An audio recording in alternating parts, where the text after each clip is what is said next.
Hello everyone. So today we're gonna start the chapter 2 of Lakshmikant Politics, that is making of the constitution. We will do the part 1 today. Okay, so let us start. Making of the constitution. First, demand for a constituent assembly. So it was in 1934. So first, it was in 1934 that the idea of a constituent assembly for India was put forward for the first time by M.N. Roy. Learn this name. That M.N. Roy was the one who first time put forward the idea of a constituent assembly for India, a pioneer of communist movement in India. In 1935, means after 1 year, the Indian National Congress (INC) for the first time officially demanded a constituent assembly to frame the Constitution of India. INC in 1935 officially demanded a constituent assembly to frame a constitution of India. In 1938, Jawaharlal Nehru, on the behalf of INC, declared that the Constitution of Free India must be framed. So, Jawaharlal Nehru in 1938, on the behalf of INC, declared that the Constitution of Free India must be framed without outside interference. What this outside interfere here means, without the Britishers' involvement, by the Constituent Assembly elected on the basis of adult franchise. The demand was finally accepted in principle by the British government, what is known as the August Offer. That was known as August Offer in 1940. In 1942, Sir Stafford Cripps, a member of the cabinet, came to India with the draft proposal of the British government on framing of an independent constitution to be adopted after World War II. Now, the Cripps proposal was rejected by the Muslim League, which wanted India to be divided into two autonomous states with two separate constituent assemblies. Now, the Cripps proposal was rejected by the Muslim League because they wanted that India to be divided into two autonomous states with two separate constituent assemblies, means two separate constitution. Finally, a cabinet mission was sent to India. While it rejected the idea of two constituent assemblies, it put forth a scheme for the Constituent Assembly which more or less satisfied the Muslim League. Now, after that, a cabinet mission was sent in India. It was rejected. It rejected the idea of two constituent assemblies. It put forth a scheme of a constituent assembly which more or less satisfied the Muslim League. Now, the composition of the Constituent Assembly. The Constituent Assembly was constituted in November 1946. The Constituent Assembly was constituted in November 1946 under the scheme formulated by the Cabinet Mission Plan. By the Cabinet Mission Plan, the features of this scheme were: first, the total strength of Constituent Assembly was to be 389, means 389 members. Of this, 296 seats were allotted to British India and 93 seats to the princely states. Out of 389 seats, 296 were for British India and 93 for the princely states. Out of 296 allotted to the British India, 292 members were to be drawn from the 11 governor provinces and 4 from the 4 chief commissioner provinces. There were 4 chief commissioner provinces, so one from each chief commissioner provinces, and the remaining 292 members were to be drawn from the 11 governors.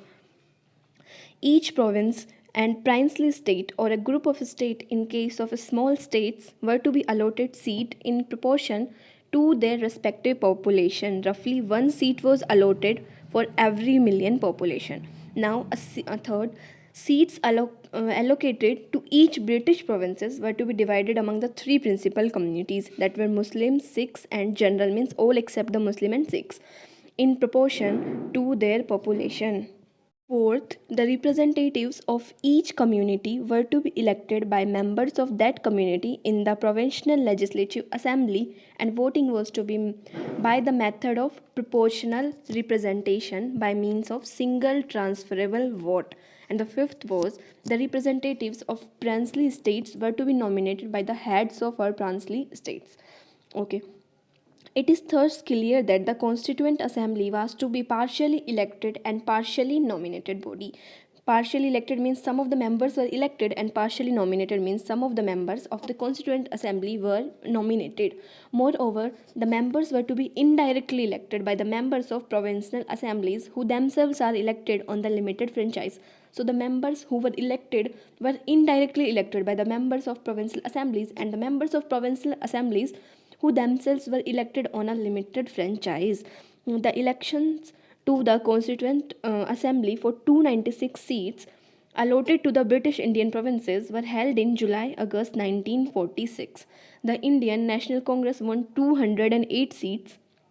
Among 296, the Muslim League won 73 seats, and the small groups and independent got the remaining 15 seats. However, the 93 seats were allotted to the princely state were not filled, as they decided to stay away from the Constituent Assembly.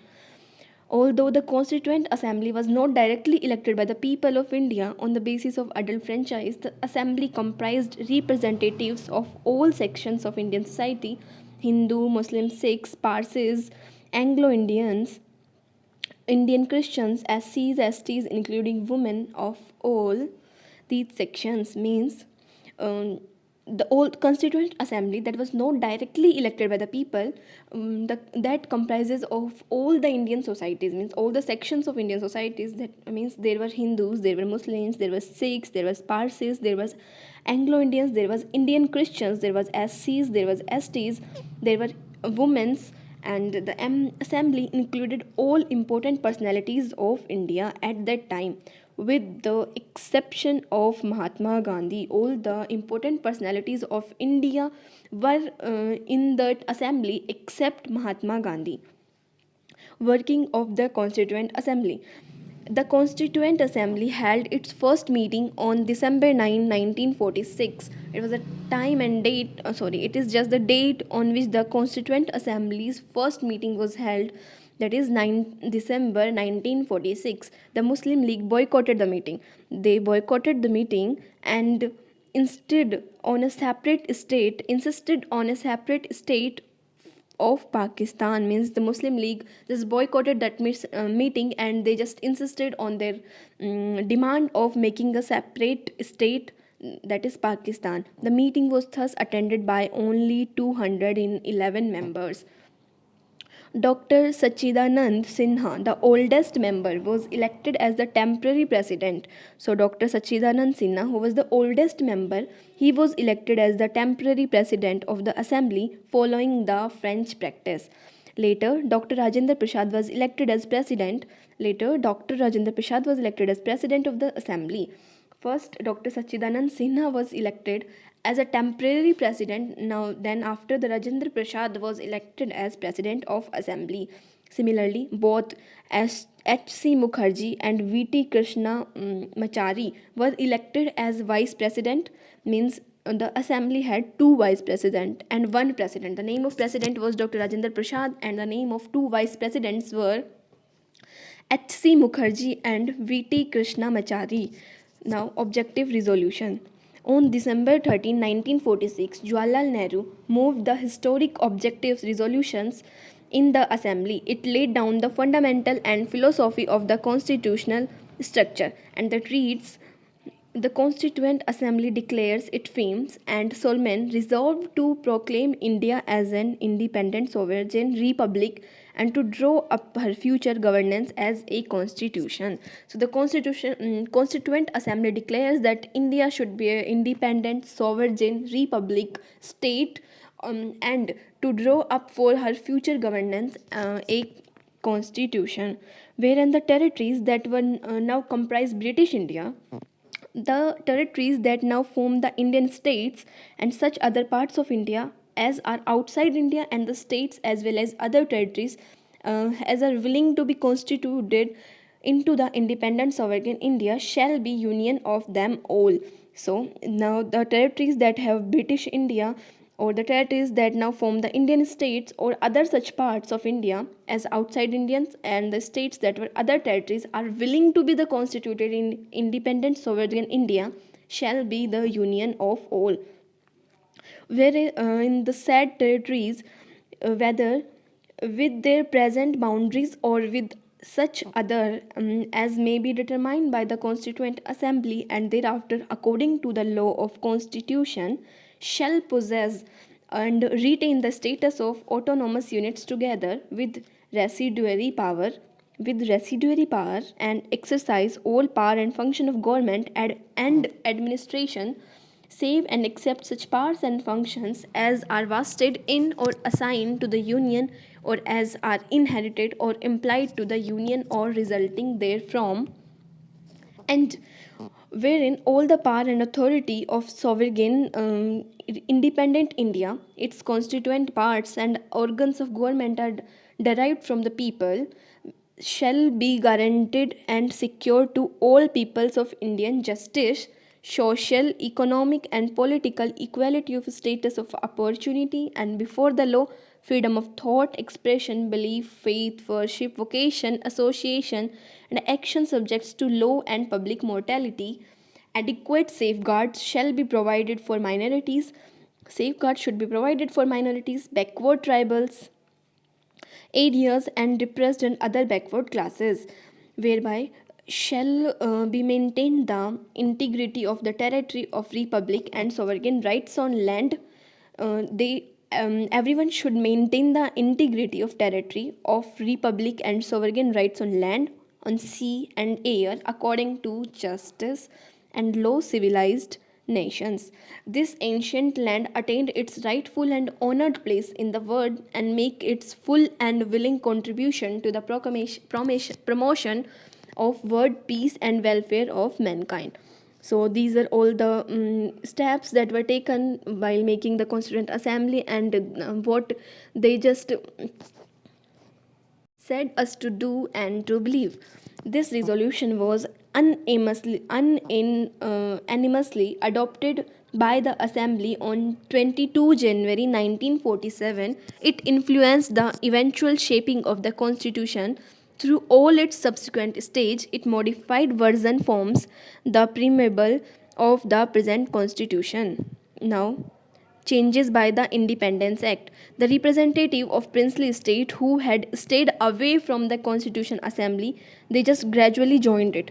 On April 28, 1947, representatives of the six states were part of the assembly. After the acceptance of the Mountbatten Plan of June 3, 1947, for a partition of the country, the representative of most of other princely state took their seat in the assembly. Means that after they accept the Mountbatten plan of for the partition of the country, then most of the representatives just took their seats in the assembly. The member of Muslim League from Indian Dominion also entered that assembly.